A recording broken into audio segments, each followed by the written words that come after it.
Hello जी, करोल बाग के best medical चमन medical store से बोल रहा हूँ। बताइए क्या काम था? मैं ब्लूमिंग नाइट होटल के कमरा नंबर 303 से बात कर रहा हूँ। एक छोटा सा ऑर्डर है, नोट करो और जल्दी से होटल पर डिलीवर करवा दो। जी सर, बताइए आपका क्या ऑर्डर है? हाँ तो लिखो, हार्ट प्ले के 2 पैकेट और 1 पैकेट टिश्यू। असल में हार्ट प्ले नाम का एक कंडोम आता था और इसलिए उसका नाम सुनते ही लकी शर्मा गया था। हेलो भाई, लिखा कि नहीं लिखा? जी सर, लिख लिया सर, लिख लिया। लिख लिया तो फिर लेकर निकल। सर मैं ऑर्डर तो ले आऊंगा पर थोड़ा टाइम लग जाएगा, बारिश थोड़ी थम जाए। आप तुम्हारे मालिक को पता है कि तुम मल्होत्रा जी के लड़के को मना कर रहे हो? हाँ पता है, बारिश हो रही है, इसलिए सारा सामान अच्छे से थैली में पैक करके लाना और लेट नहीं होना चाहिए, समझे? उस लड़के ने कहा और इससे पहले कि लकी आगे कुछ कह पाता उसने फोन काट दिया। उधर से लकी के दुकान का ओनर उसे घूर कर देखा जा रहा था। बारिश का बहाना नहीं चलेगा, जाना पड़ेगा, चमन लाल ने कहा।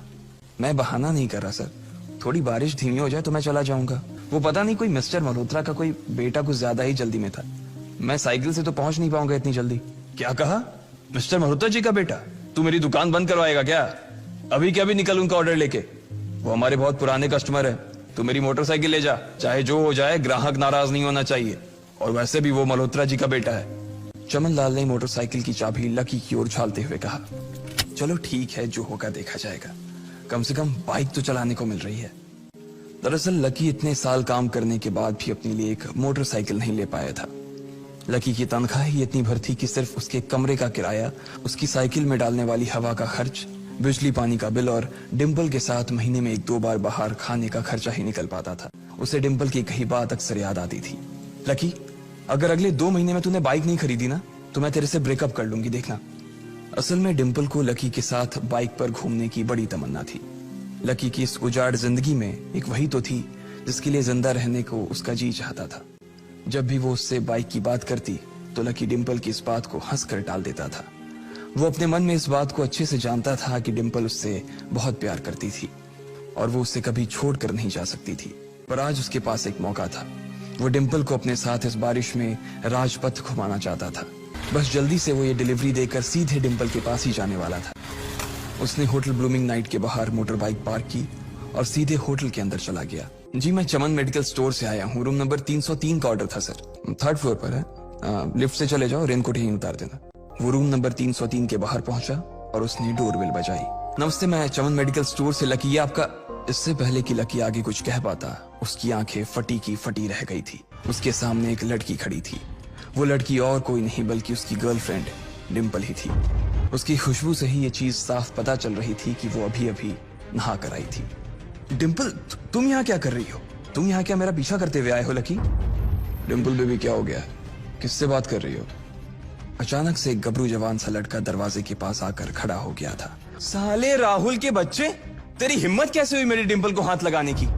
लकी जिस कॉलेज में पढ़ता था राहुल और डिम्पल भी उसी में पढ़ते थे और वो कॉलेज राहुल के फादर का ही था। डिम्पल ने राहुल के पिता की एक कंपनी में जॉब पकड़ ली थी और राहुल उस पर बहुत लाइन मारता था। लकी ने 1-2 बार डिम्पल को उससे दूर रहने के लिए भी कहा, लेकिन डिम्पल ने उसे ये कहकर टाल दिया था कि वो सिर्फ अच्छे दोस्त थे। आज भी इससे पहले कि वो आगे बढ़ता, डिम्पल उन दोनों के बीच आ गई। लकी, आज से तुम्हारा और मेरा ब्रेकअप। डिम्पल, हम पिछले 1 साल से एक दूसरे के साथ हैं और तुम हो कि मुझसे ब्रेकअप करना चाहती हो? अरे मैं तो तुम्हारे लिए नई बाइक लेने वाला था। अरे तेरे पास मुझे बाहर घुमाने के लिए, खिलाने पिलाने के लिए पैसे तो है नहीं, तू कहां से लेगा बाइक? और अगर ले भी लेगा तो उसमें पेट्रोल कहां से डलवाएगा? तेरी 8,000 रुपए महीने की नौकरी, उसमें होगा ये सब? लोग हंसते हैं मेरे ऊपर जब मैं सरोजनी में तेरे साथ घूमती हूँ। मैं ऐसी लाइफ नहीं जीना चाहती लकी, मैं तेरी तरह गरीब नहीं रहना चाहती। तूने मुझे फंसाया था, उल्लू बनाया था तूने मुझे, इसलिए मैंने राहुल से मैचअप कर लिया है। आज से यही मेरा बॉयफ्रेंड है। अच्छा तो बेबी, ये है तुम्हारा वो बेकार सा एक्स बॉयफ्रेंड? फिर उसने लकी के हाथ से थैली उठाई और उसमें से हार्ट प्ले का पैकेट निकालकर उसे चिढ़ाने के लिए उसे हवा में लहराने लगा। बाप रे, इससे बदकिस्मत इंसान इस दुनिया में और कौन होगा? उसने गुस्से से डिम्पल की ओर देखा और अपनी हाथों की मुट्ठी भींच ली। फिर वो वहां से निकल गया। अबे पैसे तो ले जा, सब कुछ फ्री में देता जाएगा क्या? लकी बिना उसकी बात सुनते ही निकल गया। उसके दिमाग में डिम्पल के कहे शब्द गूंज रहे थे। उसने कभी सपने में नहीं सोचा था कि डिम्पल उसके साथ कुछ ऐसा भी कर सकती थी। लकी इतना हताश हो गया था कि बुरी तरह से रोने लगा। लकी जैसे ही बाहर आया तो उसने देखा कि बाहर अंधेरा हो गया था। उसका दिल बुरी तरह से टूट चुका था। लेकिन उसे इस बात की खुशी भी हो रही थी। आखिर आज उसे डिम्पल का असली चेहरा नजर आ गया था। लेकिन एक चीज थी जो लकी को परेशान कर रही थी, वो थी उसकी माली हालत। उसकी जेब इतनी तंग थी कि उसे फटी हुई जेब की पैंट पहनकर घूमना पड़ता था। कभी कभी तो लकी सिर्फ रोटी खाकर दिन काट लेता था। उसने टूटे हुए दिल को दिलासा देते हुए मन में सोचा कि डिम्पल पर खर्च होने वाले पैसे बच जाने से शायद उसके हालत सुधर जाएंगे। पर फिर भी वो रातों रात रईस नहीं हो जाने वाला था।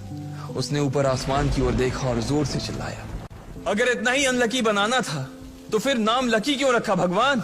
जैसे ही वो फूट कर रोने को था, तभी उसके फोन पर एक मैसेज आया। अचानक उसके आंसू हंसी में बदल गए और वो जोर जोर से वहीं सड़क पर नाचने लगा। उस मैसेज में लिखा था, परिवार की रिसर्च और परिवार के निर्णय के हिसाब से अग्रवाल परिवार का वारिस लक्ष्मण लाल अग्रवाल उर्फ लकी ने गरीबी अभ्यास की परीक्षा को पास कर लिया है और आज से ही वो उस जमीन और उस जायदाद का मालिक हो जाएगा जो परिवार ने उसके नाम कर रखी थी। ये एक ऐसा मैसेज था। आखिर कौन था लकी, क्या थी उसकी असलियत, और वो कैसे रातों रात ही अनलकी से लकी हो गया था। लकी ने थोड़ी देर की खुशी मनाने के बाद याद किया कि वो सच में गरीब नहीं था। असल में उसके परिवार ने उसे एक परीक्षा में डाल रखा था जिसका नाम था गरीबी अभ्यास परीक्षा। इस परीक्षा के तहत लकी को अग्रवाल खानदान में उसके नाम की जमीन और जायदाद पर तभी हक मिलने वाला था जब वो इस परीक्षा को पास कर लेता। हालांकि परीक्षा देते देते उसे 8 बरस हो चुके थे, इसलिए उसे एहसास होने लगा था कि वो कभी परीक्षा को पास ही नहीं कर पाएगा और हमेशा हमेशा के लिए गरीब ही रह जाएगा। अगले दिन जब लकी की आंख खुली तो वो सीधा उठा और तैयार होकर शहर के सबसे बड़े बैंक न्यू सिटी बैंक पहुंच गया। न्यू सिटी बैंक न सिर्फ शहर का सबसे बड़ा बैंक था, बल्कि वो सबसे अमीर बैंक भी था। वहां पर शहर के सबसे अमीर लोगों के ही पैसे जमा किए जाते थे। New city bank south Delhi में बसा हुआ था और उसके दरवाजे के बाहर महंगी से महंगी गाड़ी खड़ी थी। रातों रात लकी की किस्मत तो बदल गई थी, लेकिन उसके कपड़े नहीं बदल पाए थे। इतने बड़े बैंक में वो वही कपड़े पहनकर आ गया था जो वो अक्सर अपने काम पर पहनकर जाता था। पैसे लेते ही ना सबसे पहले नए कपड़े खरीदने, लकी ने अपने आप से कहा और फिर बैंक के अंदर दाखिल होने लगा। जैसे ही उसने दरवाजे को धक्का दिया, उसे आवाज आई, आउच! लकी थोड़ा सा हड़बड़ी में दिखाई दे रहा था और इस जल्दबाजी के चक्कर में वो एक लंबे बाल वाली लड़की से जा टकराया था जो कि उसके बगल में ही चल रही थी। माफ करना, मैं आपको देख नहीं पाया, सॉरी। जब उस लड़की ने लकी के कपड़े और उसके हुलिये को देखा तो उसने अपनी नाक भौं सिकोड़ ली। क्यों नहीं देख पाए? मैं क्या ट्रांसपेरेंट हूँ?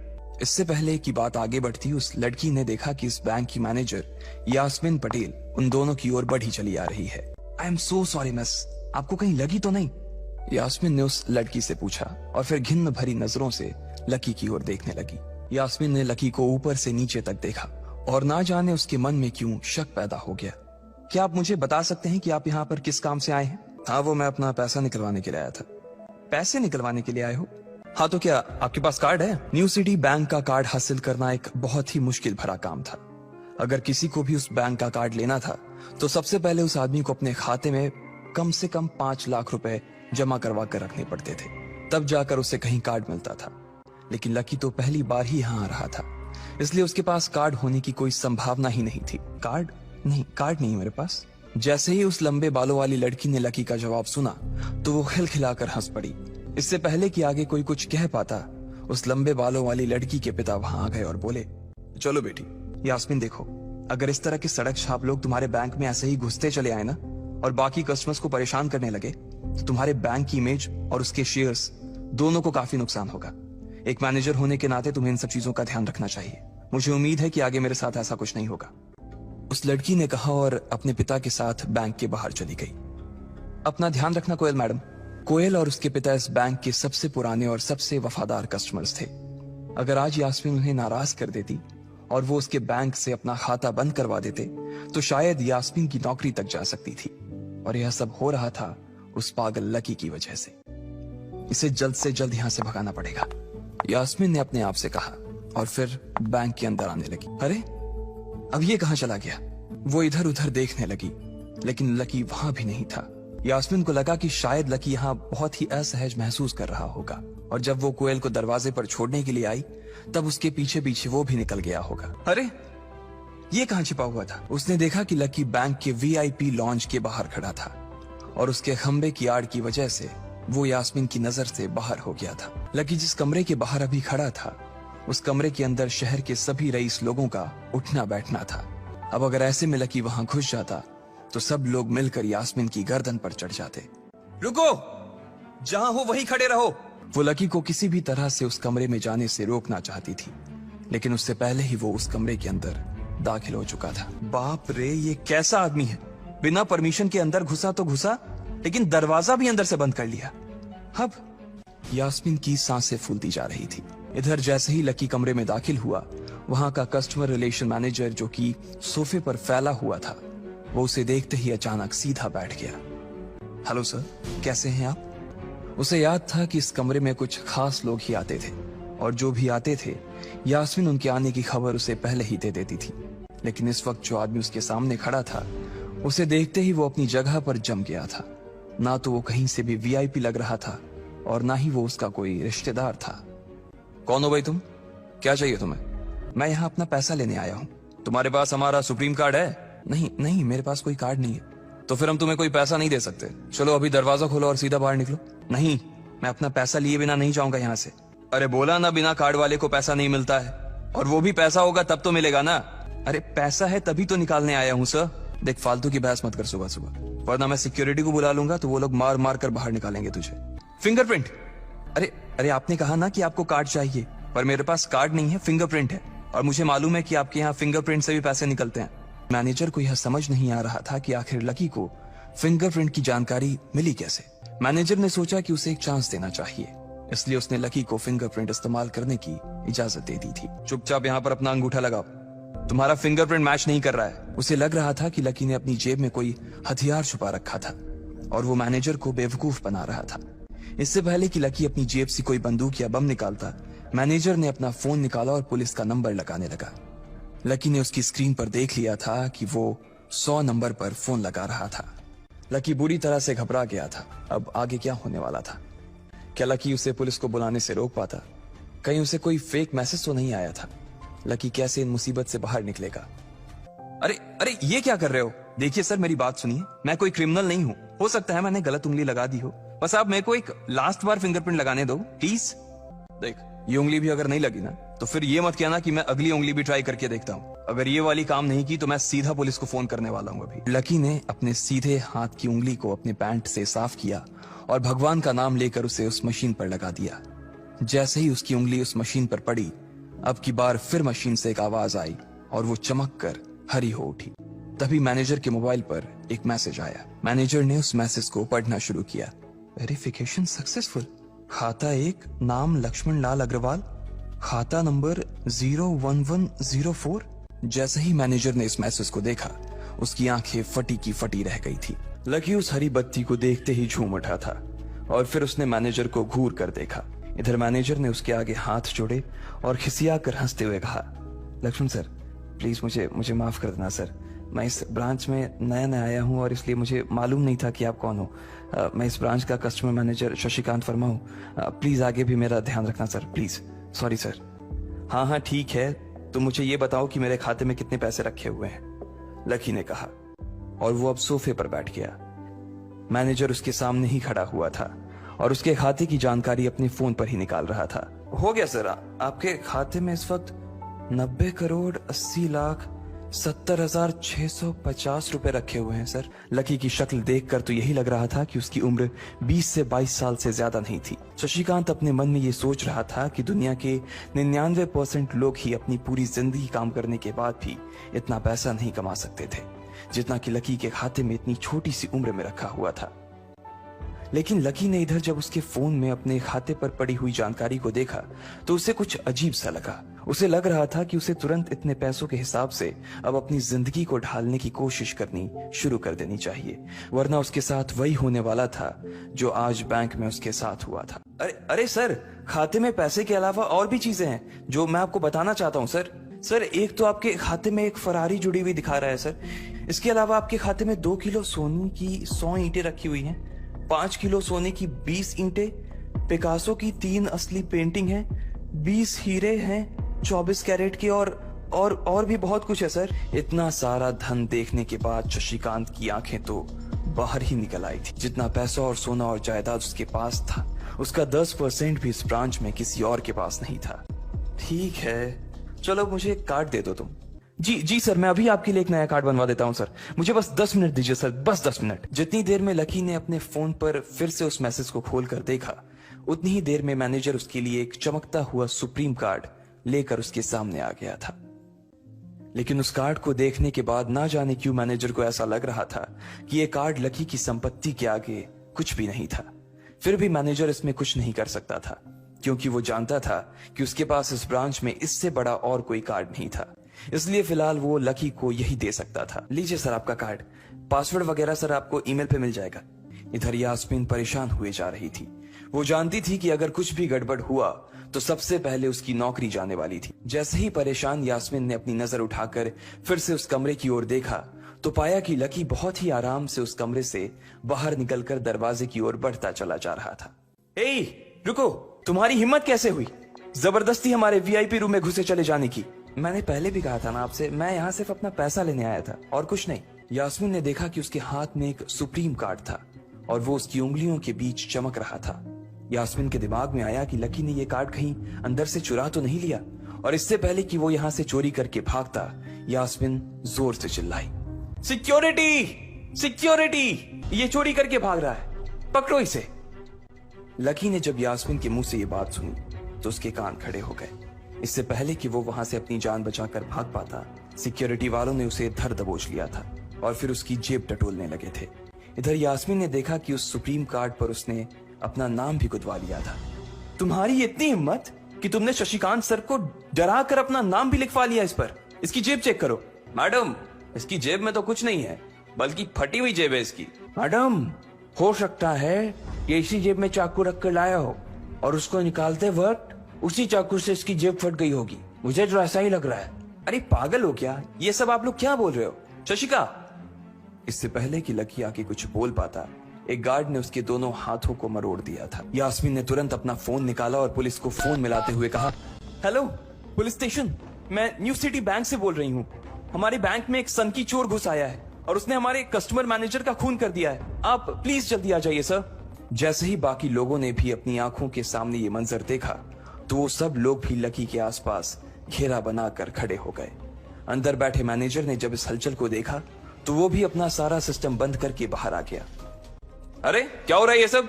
सर आप जिंदा हैं? मैं क्यों इतनी जल्दी मरने लगा? और तुमने ये सब क्या तमाशा लगा रखा है? उसने कहा और फिर उस भीड़ की ओर बढ़ने लगा। जैसे ही वो आगे आया उसने देखा कि उन लोगों ने लकी को गन पॉइंट पर बैठा रखा है। अरे किसने किया? किसने किया ये? शशिकांत तुरंत लकी की ओर दौड़ा और उसने उसके पास खड़े दोनों गार्ड्स को हटा दिया।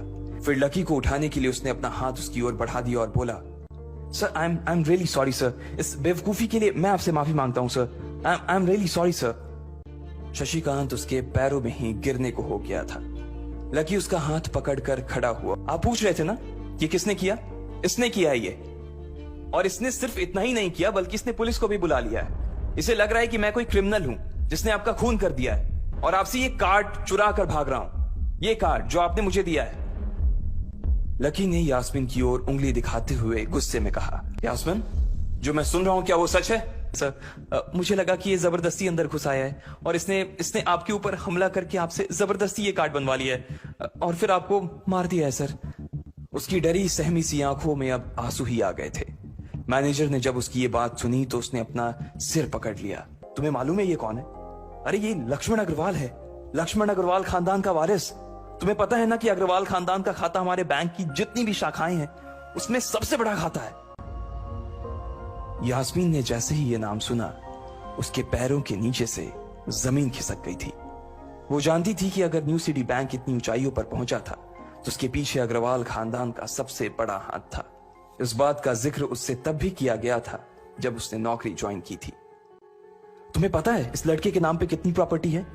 ये अपने दम पर ना इस पूरे एरिया को खरीद सकता है। अब सबसे पहले तो पुलिस को फोन करो और उनसे कहो कि हमसे गलती हो गई थी, और उसके बाद जाकर तुम उनसे भी माफी मांगो, और अगर उन्होंने तुम्हें माफ कर दिया तो तुम्हारी किस्मत, वरना समझ लेना कि तुम्हारी नौकरी चली गई। वैसे तो वो जानती थी कि उसे माफी मांगने से उसकी किस्मत बदलने वाली तो थी नहीं, फिर भी उसने एक बार कोशिश करनी चाहिए और लकी से कहा, सर मैं आपको गलत समझ रही थी सर। एक्चुअली आपके यास्मीन ने उसके कपड़े को देखा और एक सांस लेते हुए आगे बोली, सर प्लीज मुझे माफ कर दीजिए सर, मेरी इंटेंशन आपको हर्ट करने की बिल्कुल भी नहीं थी। मैं तो जो कुछ कर रही थी बैंक की सेफ्टी के लिए कर रही थी सर। इट्स ओके, कोई बात नहीं है, लकी ने कहा और उसके हाथ से अपना सुप्रीम कार्ड लेकर निकल गया। यास्मीन को अपने कानों पर तो विश्वास ही नहीं हो रहा था। उधर लकी को अपने आप पर विश्वास नहीं हो रहा था कि वो रातों रात इतना अमीर हो गया था। आखिर लकी इतने पैसों का क्या करने वाला था? क्या उसके खाते की बैलेंस की तरह वो भी रातों रात बदल जाता? ये पैसा उसकी जिंदगी को क्या दिशा देने वाले थे? असल में उससे क्लास में जाने में देर हो रही थी। लकी दिल्ली यूनिवर्सिटी के ही एक कॉलेज में पढ़ता था। जैसे ही वो कॉलेज के अंदर दाखिल हुआ, उसके पैर एक कीचड़ से भरे गड्ढे में पड़ गए। उसने जैसे तैसे अपना जूता तो साफ कर लिया था, लेकिन वो अपनी पैंट पर लगे कीचड़ के दाग को साफ नहीं कर पाया था। वो बाथरूम की ओर जा पाता, इतने में क्लास की घंटी बज गई। वो भागते हुए क्लास में पहुंचा। उसने दरवाजे के बाहर से ही देखा कि प्रोफेसर कमलनाथ मिश्रा पोडियम पर आ गए थे और उन्होंने आज के लेक्चर की शुरुआत भी कर दी थी। जैसे ही उनकी नजर बाहर खड़े लकी पर पड़ी तो उनकी आंखें निराशा से भर आई। कॉलेज में जितने भी प्रोफेसर थे उनमें से कमलनाथ जी को लकी सबसे ज्यादा पसंद करता था। बाकी प्रोफेसर ये बात जानते थे कि लकी पढ़ाई के साथ साथ जॉब भी करता था, इसलिए उसका पढ़ाई में ध्यान नहीं था, इसलिए वो भी लकी के ऊपर ज्यादा ध्यान नहीं देते थे। कुछ लोग तो पूरी क्लास के सामने उसका मजाक भी उड़ाते थे, लेकिन सिर्फ कमलनाथ जी ही ऐसे प्रोफेसर थे जो उसके साथ बराबरी का व्यवहार करते थे। लकी बिना कुछ कहे वैसे ही अपना सिर नीचे झुकाए क्लास में दाखिल हो गया। जैसे ही उसके पैर क्लास में पड़े, सभी लोग उसकी ओर देखने लगे। अबे ये फटीचर कब से लेट आने लगा? सूरज पश्चिम से उग सकता है, लेकिन ये कभी लेट नहीं हो सकता। इसकी पैंट तो देख कितनी गंदी है। भाई क्लास में लड़कियां भी होती हैं, कम से कम कपड़े तो ढंग से पहन के आ यार। अरे कहां से पहन कर आता? कपड़े के लिए तो पैसे हैं नहीं इसके पास, एक ये कपड़ा है इसके पास, बहुत है इसके लिए। क्लास में बैठे सभी लोगों ने लकी के ऊपर फफ्तियां कसनी शुरू कर दी थी। रोज उसे ऐसी बातें सुनकर बुरा भी लगता था और आज भी उसने अपना सिर नीचे तो झुका लिया था, लेकिन आज उसके चेहरे पर एक मुस्कान थी। इन लोगों को पता नहीं था कि यह अनलकी आज कितना लकी होकर आ रहा है। थोड़ी ही देर में कमलनाथ जी की क्लास खत्म हो गई। बच्चों आज की क्लास यही खत्म होती है, कमलनाथ जी ने कहा और क्लास के बाहर चले गए। जैसे ही वो बाहर गए, पीछे वाले दरवाजे से किसी की आवाज आई, डिंपल। वहां कोई और नहीं बल्कि डिंपल का नया बॉयफ्रेंड राहुल खड़ा था। ये लोग राहुल को अच्छी तरह से जानते थे। डिंपल खिड़की के पास बैठी हुई थी। जैसे ही राहुल उसके पास पहुंचा, डिंपल ने अपने हाथ उसकी गर्दन में किसी हार की तरह डाल दिए और उसकी बाहों में झूम उठी। उधर राहुल ने भी डिंपल को सबके सामने चूम लिया था। यह नजारा देखते ही सबकी नजरें लकी के ऊपर जा टिकी। सबको अभी तक तो यही पता था कि डिंपल लकी की गर्लफ्रेंड है। किसी को इस बात की खबर नहीं थी कि उन दोनों का ब्रेकअप हो गया था। डिंपल को राहुल की बाहों में देखकर लकी के तन बदन में आग तो लग गई थी, लेकिन फिर भी वो शांत होकर वहीं बैठा हुआ था और उसने अपने गुस्से पर काबू कर लिया था। अरे भाई लकी, क्या हो रहा है ये सब? होने देना यार, जो हो रहा है छोड़ना। अरे भाई तुझे पता है वो राहुल कितना चालू आदमी है? अभी तक इस कॉलेज की 5 लड़कियों को फंसा चुका है और ये डिंपल छठी है। लकी के दोस्त प्रीतम ने उससे कहा, कोई बात नहीं भाई, सबकी अपनी अपनी लाइफ है। अच्छा लकी सुनना जरा। उसने अभी भी राहुल की कमर में अपना एक हाथ डाल रखा था। फिर उसने अपने दूसरे हाथ से अपना मोबाइल निकाला और उसका कवर खोलकर लकी के मुंह पर फेंक दिया और बोली, अब क्योंकि मैं तुम्हारे साथ नहीं हूं, इसलिए मुझे तुम्हारे इस बेकार से कवर की कोई जरूरत नहीं। बेबी इसने तुम्हें कवर गिफ्ट किया। कवर कौन गिफ्ट में देता है भाई? बेबी बात यह है कि जिसकी मोबाइल खरीद कर गिफ्ट करने की औकात नहीं होगी, वो सिर्फ कवर ही तो गिफ्ट कर सकता है ना, और क्या। कोई बात नहीं बेबी, मैं आज ही तुम्हें एक नया फोन दिलवाता हूँ। आ जाओ चलते हैं कनॉट प्लेस और वहां से लाते हैं बेबी के लिए एक नया फोन। हाँ बेबी, हमने एक पहले नया फोन खरीदेंगे और फिर उस फोन की पार्टी भी करेंगे, और उसके बाद आज, डिंपल ने कहा और राहुल के चेहरे पर उंगलियां फिराने लगी। भाई ये सब क्या हो रहा है? तेरे सामने ये सब हो रहा है और तू बस मुस्कुराया जा रहा है। गुस्सा नहीं आ रहा तुझे? नहीं यार, जो होता है वो भी अच्छे के लिए होता है, इसलिए चल यार छोड़, लकी ने कहा और फिर राहुल और डिंपल की ओर देखने लगा। अब उन दोनों की नजर लकी के मुस्कुराते हुए चेहरे पर पड़ी तो वो अंदर से भवक गए। बेबी चलो यहां से। बेबी नहीं बेबी, हबी। आज से तुम मुझे हबी बोलोगी और मैं तुम्हें बोलूंगा मेरी प्यारी वाइफी, राहुल ने कहा और लकी के सामने ही डिंपल को चूम लिया। डिंपल ये सब क्यों कर रही हो तुम? क्या दिखाना चाहती हो इससे? ओए फटीचर, ज्यादा बकवास करने की जरूरत नहीं है। आज के बाद अगर तूने मेरी डिंपल के बारे में कुछ कहा या उसकी तरफ आंख उठाकर भी देखा ना, तो मैं राजपथ पर तेरी परेड करवा दूंगा। रहने दे भाई, उसकी जरूरत नहीं पड़ेगी। मैं खराब चीज ना तो देखता हूं और ना ही उसके बारे में बात करता हूं। राहुल उसका जवाब सुनकर गुस्से से लबरेज हो रहा था। वो लकी को सबक सिखाने के लिए अपना घूंसा तान कर उसकी दिशा में बढ़ा ही रहा था कि इतने ही में पीछे से एक लड़की की आवाज आई।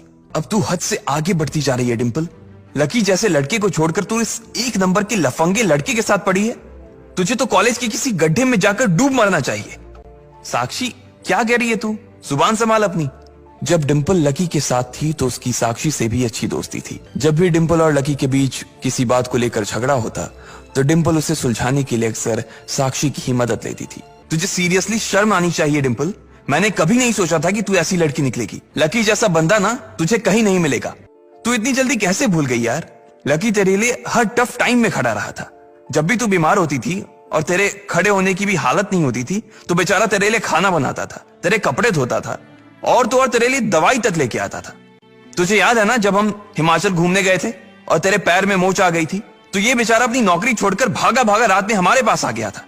इतना प्यार किया इसने तुझसे और तू इसे छोड़कर जा रही है। साक्षी ने कहा। अपने लिए साक्षी के मुंह से इतना सब कुछ सुन लेने के बाद लकी ने अपनी गर्दन नीचे झुका ली थी। वो डिंपल के ऊपर जान छिड़कता था। जो कवर डिंपल ने उसके मुंह पर फेंक कर मारा था, वो कवर को खरीदने के लिए लकी ने 3 दिन तक ओवर टाइम किया था। अरे ये लकी अपनी छोटी सी सैलरी में से भी रोज तेरे गोलगप्पे के लिए पैसे निकाल लेता था। तुझे नहीं पता है, मुझे पता है कि आज भी एक बाइक खरीदने के लिए बंदा तेरे लिए पैसे जुटा रहा था। रोज दाल और रोटी खा रहा है सिर्फ इसलिए ताकि तुझे बाइक पर घुमा सके। और तू ऐसे आदमी को नीचा दिखाने की कोशिश कर रही है। हाँ तो ये तो इसका प्रॉब्लम है ना। मैंने इससे पहले ही कहा था कि ये मेरा प्यार अफोर्ड नहीं कर पाएगा, तो फिर ये मेरे साथ इतना आगे क्यों बढ़ा? आज अगर मैं चीज सैंडविच खा सकती हूँ तो फिर मैं बिना घी वाली रोटी क्यों खाऊं?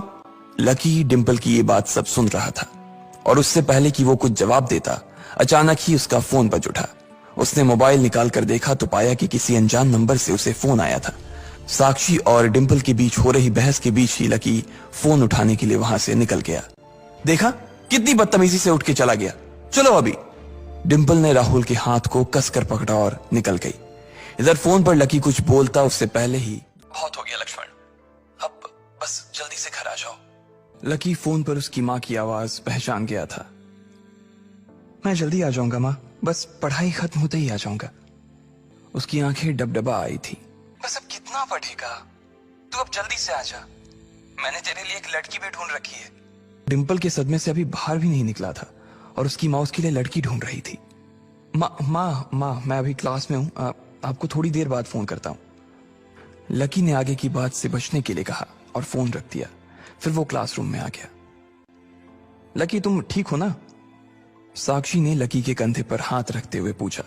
डिंपल का असली चेहरा हम दोनों के सामने आ गया है। अगर ये थोड़ी देर बाद आता ना तो दर्द ज्यादा होता, इसलिए जो हुआ ठीक ही हुआ।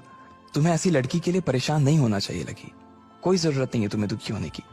अच्छा चलो, आज हम तुम्हारे आजाद होने का ना जश्न मनाते हैं। मैं अपनी तरफ से तुम्हें ट्रीट दूंगी। कॉलेज के बाहर कहीं चले? कैंटीन का खा खा करना मैं बोर हो गई हूँ। हाँ लेकिन ट्रीट तुम मुझे नहीं, मैं तुम्हें दूंगा, पर आज नहीं किसी और दिन। और इस बार हम उस चमन पाव भाजी वाले के पास नहीं जाएंगे। उससे थोड़ी दूरी पर सामने वाली लेन में जो रेस्टोरेंट है ना, सन एंड मून, वहां चलकर खाना खाएंगे। साक्षी ने जब उसके मुंह से सन एंड मून का नाम सुना तो उसके कान खड़े हो गए। उसे उम्मीद नहीं थी कि लकी को डिंपल के जाने के बाद इतना बड़ा झटका लगेगा। जितना पैसा लकी 10 दिन में कमाता था, साक्षी ने सुना था कि सन एंड मून में उतना पैसा सिर्फ एक बार में ही पूरा हो जाता था। वो झिझक कर हंस पड़ी और बोली, हाँ ठीक है, मतलब ठीक है, मैं इंतजार करूंगी। वैसे तुम्हें एक बात बताऊं लकी, मैं ना अभी तक सन एंड मून के अंदर गई नहीं हूं। ठीक है तो फिर मिलते हैं फिर। बाय लकी, साक्षी ने कहा और वहां से निकल गई। इधर प्रीतम और उसके दूसरे दोस्त भी उसे अपने साथ लेकर कैंटीन की ओर आ गए। जैसे ही वो कैफेटेरिया में दाखिल होने वाले थे, अचानक से गर्वित रुक गया। उसकी आंखें उसके फोन पर गड़ी हुई थी और एक पल के लिए फोन को देखने के बाद गर्वित ने कहा, भाई साहब ये अमित ने ग्रुप चैट पर अपनी फजीहत करवा ली यार। खोलो अपना ग्रुप चैट, खोलो अपना हॉस्टल वाला ग्रुप, देखो क्या लिखा है इसने। लकी और प्रीतम ने तुरंत अपना फोन निकाला और हॉस्टल वाला ग्रुप खोल लिया। दोस्तों, आज से तुम्हारा भाई अमित सबके सामने ये ऐलान करना चाहता है कि तुम्हारा भाई फिर से सिंगल से मिंगल हो गया है। सबके सब जल्दी आओ हॉस्टल। आज का लंच तुम्हारे भाई की तरफ से है। चलो अच्छा है, किसी को तो लड़की मिली, वैसे भी इसका अकेलापन झेला नहीं जा रहा था। लकी ने कहा, चलो चलो हॉस्टल चलते हैं, साले की आज जमकर खींचेंगे। प्रीतम ने कहा। गर्वित और प्रीतम तो आगे बढ़ गए, लेकिन लकी वहीं रुक गया था। वो उनके साथ आने में थोड़ा सा झिझक रहा था। भाई मुझे मालूम है तू क्या सोच रहा है, लेकिन तुझे मालूम है कि हम क्या सोच रहे हैं? गर्वित ने कहा। क्या सोच रहा? प्रीतम और गर्वित दोनों मुस्कुराने लगे और लकी को देखकर बोले, आज के आज ही हम तेरा कमरा खाली कर देंगे। क्यों? क्योंकि तू फिर से हमारे साथ रहने के लिए आने वाला है साले। थैंक्स यार, तुम लोग हो तो मैं। इसके आगे लकी कुछ कह नहीं पा रहा था, लेकिन उसकी आंखों में दोस्तों के लिए प्यार साफ नजर आ रहा था। थोड़ी देर बाद जब वो तीनों हॉस्टल पहुंचे तो उन्होंने देखा कि एक लड़का और एक लड़की एक साथ एक पलंग पर हाथ पकड़कर बैठे हुए हैं। अरे अरे तुम लोग वापस आ गए। अमित ने चौंकते हुए लड़की का हाथ छोड़ा और तीनों को देखने लगा। बेबी ये मेरे दोस्त हैं। दोस्तों ये मेरी बेबी, मेरा मतलब है मेरी गर्लफ्रेंड है रोशनी, म्यूजिक सीख रही है। रोशनी ये मेरे रूममेट्स हैं, गर्वित, प्रीतम और लकी। लकी अब हमारे साथ नहीं रहता, लेकिन हमारे दिल में अभी भी जिंदा है। हाँ अमित भाई, पहले नहीं रहते थे, लेकिन अब भाई साहब हमारे साथ फिर से रहने के लिए आ रहे हैं। इसलिए आपने इनके बिस्तर पर जो वे प्रोटीन के डब्बे जमा रखे हैं ना, उन्हें जरा हटा लीजिए। ये सुनते ही अमित का चेहरा खुशी से खिल गया। वो चाहता तो यही था कि लकी, जो कि उन सबकी जान था, वापस आ जाए। पर क्या हुआ भाई, लैंडलॉर्ड से लड़ाई वड़ाई हो गई क्या?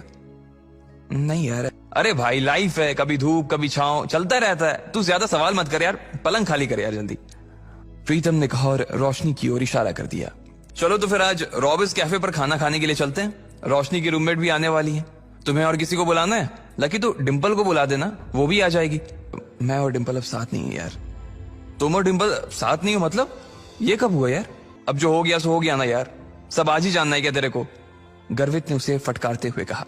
अमित समझ गया था कि इस बारे में बात करने के लिए सही मौका नहीं था। अमित हमें निकलना चाहिए यार, मेरी रूममेट्स का मैसेज आया है कि वो लोग निकल चुकी हैं। वो लोग पहले से ही बहुत भूखी हैं और अगर हमने उन्हें वेट कराया ना तो वो मुझे ग्रिल करेंगी यार। रोशनी ने कहा।